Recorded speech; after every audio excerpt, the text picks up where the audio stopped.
And here we are. It's another edition of Rock Talk right here on CGCM Rock Radio, where we talk rock because that's how we roll. And joining us today, well, it's our first ever in-car interview this time around. It's Glenn Patrick from Melbourne, Australia's Shotgun Mistress. How you doing, guy? Oh, Bob, thank you so much for having us, mate. This is a privilege to be a part of it. And yeah, thank you so much. Very cool. And I got to say, I'm absolutely loving the album Kings of the Revolution. Thank you. Thank you very much. It was a lot of fun to write. Yeah. It sounds like it. Like I was just listening to it as I was prepping for this again for about the 50th time, and it just does not get old. It flows so almost perfectly. It's such a great album. It was an album that I guess half of it pretty much wrote itself, really. I mean, there was songs on there that only took a very short time to write, and the writing process, it being a second album now, the first album was testing the waters and seeing how each other sort of, I guess, co-wrote together, and this time was a lot more streamlined, and it was a lot of fun, this album. And what people don't usually talk about is the track. What track goes after the other in an album? What's the best sort of track listing? And Matt, the guitarist, he's always been extremely sort of good at the track placements, because I was always thinking, okay, I think this track will go all right after or before it, but he'll set out the whole album, and I'll be like, man, this is perfect. So he's done a real good job of that as well. And that's exactly what you need. It's almost the same as like in the radio game where you're setting up your radio show, and it's like, okay, you got to put this song here and this song here, and then Yes. Try and fit everything together like a cool little puzzle. But I found that the album is very reminiscent of that 1980s Sunset Strip sound, Guns N' Roses, LA Guns. Was that what you set out to achieve? Yeah, look, contrary to the album title, we're not trying to sort of start a revolution. It's it's definitely something that I think builds on the nostalgia of sort of late 70s, early 80s, late 80s, early 90s. Even there's so many bands that have really sort of shone through in this album that a lot of us listen to, because we all come from different areas of the industry as well. I mean, I come from a pop rock background, always wanted to have a hard rock band, and it's only taken me 40 years to get it. Matt and Ben, the guitarist and the bass player, come from death metal, heavy metal, and the drummer comes from like a rock area, pop rock area as well. So everywhere from Cannibal Corpse and King Diamond to Pantera to I grew up with oh man, who did I grow up with? I grew up with obviously Slash and Alter Bridge and a lot of these, I guess, more streamlined commercial rock acts. So Matt will put together this metal sounding guitar song. He'll just send me the whole song in guitar form only. So it'll be real metal, and then I'll put like this sort of, I guess, commercial rock vibe to it, and then this is formed. So it's really good. So that's how the songwriting for Shotgun Mistress happens. Piecemeal kind of deal. Yeah, absolutely. So Matt will write the whole song in guitar, and then he'll give me that rough track. I'll put the melody and the lyrics to it, and then I'll hand it off to Dave, do the drums, and Ben the same. But actually, funnily enough, Ben, the bass player, has actually written quite a few of the songs on this one as well, and then he gives it to Matt, and then they sort of piece it together before giving it to me. So songs like, you'll hear a lot of Ben's I guess Van Halen vibes in this, especially say at the start of Shot Down, where there's the bass and guitar returns. Yep. And like real sort of Van Halen-y, it's almost where they went almost candy rock and then it goes back into this sort of metal vibe again. So it's definitely a lot of fun, and we've had such a great time writing it and recording it, and we're just glad that it's all out in the open now. It sounds like you guys had a whole lot of fun, and now comes the fun part of heading out on the road to support the album. Now I'm seeing, at least on my end, that there is just a rock explosion happening right now in Australia. So how do you choose a support act to come out on the road with you? I mean, you've got so much great uh talent down there to Oh choose yeah, from. yeah. There's heaps of really um, eclectic rock bands as well. It isn't just your legacy genre, like I guess it's down similar lines to where we are, but yeah, all this sort of new line progressive hardcore rock, all those big hardcore bands that are coming out of Australia are really sort of dominating the rock scene. Not a huge, I guess, commercial presence in the, I guess, legacy rock where we are. It's starting to change a little bit. Hopefully, we're trying to sort of bash down some doors. I mean, we were extremely lucky to get into the top 30 of the ARIA charts last week with the album, and that was, the ARIA charts is like the Billboard charts for Mhm. yeah. So we were super excited. It's our first ARIA chart, so we're really happy with that. But we've got heaps of rock mates over here that really deserving of not just supports, but them going out and trying to sort of build a name for themselves as well. We're very lucky that we've had the opportunity to support some even bigger bands on our Kings of the Revolution tour as well.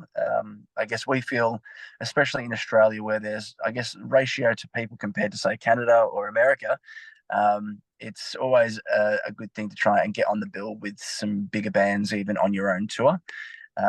So we've done that. We're going to be heading out the road in a couple of weeks with Mammal, who if you haven't Mhm. if you haven't heard those guys before, they're Absolutely, they're great. yeah.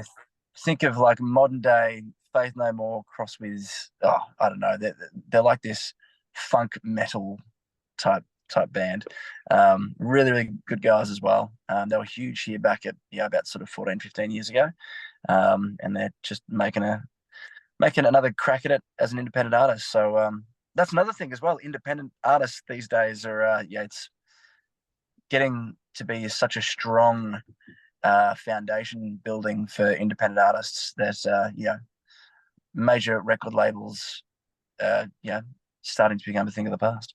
And that's primarily who we play on CGCM Rock Radio is a lot of Yes. independent artists. I mean that's our bread and butter, for lack of a better term. And we love supporting acts like Shotgun Mistress and a band that you're going to be playing a show with in October, Audio Rain. Yes, who also made it to the ARIA charts last month as well. So we were about 2 weeks apart from each other releasing our albums, and Jake and the guys are brilliant guys. Really lovely. Jake's a fireman. They live over in Adelaide, so about 8 hours away from us, so the next city across. But they'll be coming out on the road with us. Really great production sounding band when it comes to their music. They've been around for ages. So really stoked to be playing with those guys. There's a few more bigger announcements as well that we're going to be talking about when it comes to our second half of the Australian tour. We've announced our first sort of run of Aussie tour shows, and then we're just locking in some real big shows coming up shortly. So hopefully we can announce that in the next couple of weeks. Very cool. And you mentioned Jake. We actually did have a chat with Jake there a few weeks ago as well. And you're right, he's an absolutely amazing guy. Great interview as well. Pretty much Yeah. the same as yourself. So far, great interview, I have to say. Oh, awesome. Great. No, amazing. No, he's definitely a guy that puts a lot of work in. Him Mm-hmm. being a fireman as well. He's, from what I know of Jake, and being a fireman, a lot of my friends, in the MFB, where I guess they're more shift workers. And I don't know if it's the same over in Canada, but they'll do sort of like 4 days on and then sort of 4 days off. So then they've got that time to really sort of hone in on their music, and it beats the 9 to 5 job, and then not having enough time to really delve into the music. And so he's a very hard worker. They're a very hard working band, and they deserve everything they get. Absolutely. And it is a lot the same here over in Canada that guys will have their regular job and then support the music habit, or I shouldn't say their habit, the musical career through that.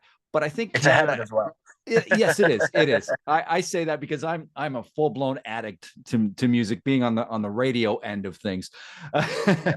But I think Canada and Australia are a lot alike in the fact that that we fewer big cities, not like the U.S.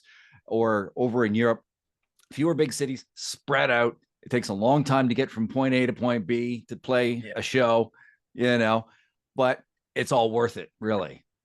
Yeah, no, definitely. And yeah, actually, funnily enough, we just came back from a 9 show 2 week tour of Japan about 2 or 3 days ago. Mhm. Um, and luckily enough, it's only an hour change in time, so there's no jet lag, which is great. A lot of traveling because being in a van or on a bus in Japan is almost impossible. So you've got to take sort of the bullet trains and then local trains and carry all your gear everywhere. So I think Right. we had going about 170 kilometers just in walking, let alone being on the train. So it was, yeah, lost a few pounds there, that's for sure. But our tour manager is Canadian, and he was phenomenal. Such a good egg. So a big shout out to Paranormal Activities for letting us jump on the bill. Right on. Now I've noticed that your album is out on CD. It's out on vinyl. Are there any plans? And this is you don't have to answer this or not. Any plans on releasing it on cassette? Yeah, that's making a comeback, isn't it? It is. Yeah, I'm a God, big big collector. Yeah, that's just a my portion of my goodness. collection there. Yeah.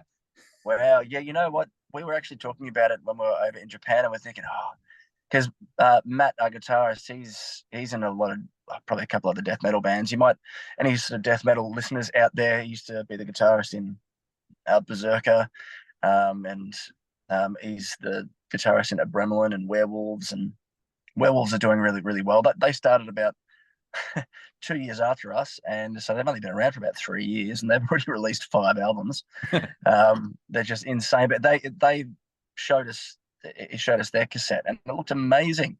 It's so good that these nostalgic items are coming back because digital really does take away that sort of presence of owning a product and really savoring the music as a whole because anyone can jump onto the computer and just play a song, but it just for some reason it doesn't feel the same as chucking on a vinyl. Exactly. But the downside of the vinyls and the CDs is they don't really fit in a pocket all that well, where a cassette does. No, it's true. Yeah, very true. All right. So before we wrap up this interview, I've got a couple fun questions for you here. Um, so if I was to come over to your house and start looking through your music collection, what's one album that I'd be surprised to find? I guess you could call it your guilty pleasures album. Man, guilty pleasure today or guilty pleasure when I was growing up? Doesn't matter. Let's say right now. Doesn't matter. Okay. Well, let's answer both. Okay, my guilty pleasure, um, I guess growing. You know what? Guilty pleasure growing up and now, I think was always um, probably Bon Jovi. And my guitarist would hate me for saying that. Um, but I guess I come from. I never grew up listening to kids' music. I always grew up listening to that type of sort of pop rock stuff. And Bon Jovi back in the '80s was phenomenal. And I think it stands testament to the amount of people that still sort of listen to him and buy his records and everything. And he may not necessarily be, um, you know, eating a bit anymore, but he's definitely paved the way for a lot of the rock scene, especially in a commercial realm. So I think that would be my guilty pleasure. Right on. Right on. Okay. So one last little segment here before we wrap. It's a segment I like to call This or That, series of rapid fire questions, multiple choice. You give me the answer, this or that. Are we going to start things off? Tea or coffee? Coffee, D- absolutely. DC or Marvel? Oh man, probably Marvel. I think I'm not massive on either, so but Marvel, why All not? right. Riding roller coasters or riding dirt bikes? Oh, probably dirt bikes, I reckon. Yeah, absolutely. All right. Spicy hot wings or spicy curry? We probably curry because I'm a vegan actually. So Okay. All right. There you go. Cricket or soccer? soccer, absolutely. Cricket puts me to sleep. And finally, this is the big divider. Pineapple on pizza, yes or no? Oh, it's not a massive divide. Anyone that doesn't like pineapple on their pizza is lying to themselves. I interviewed a guy from New York there last week, and he almost took my head off when I mentioned it. Really? Oh my goodness. Oh yeah, oh yeah. I believe his words were, "quote If my Italian friends from New York City heard me, saw me eating that, they would beat me."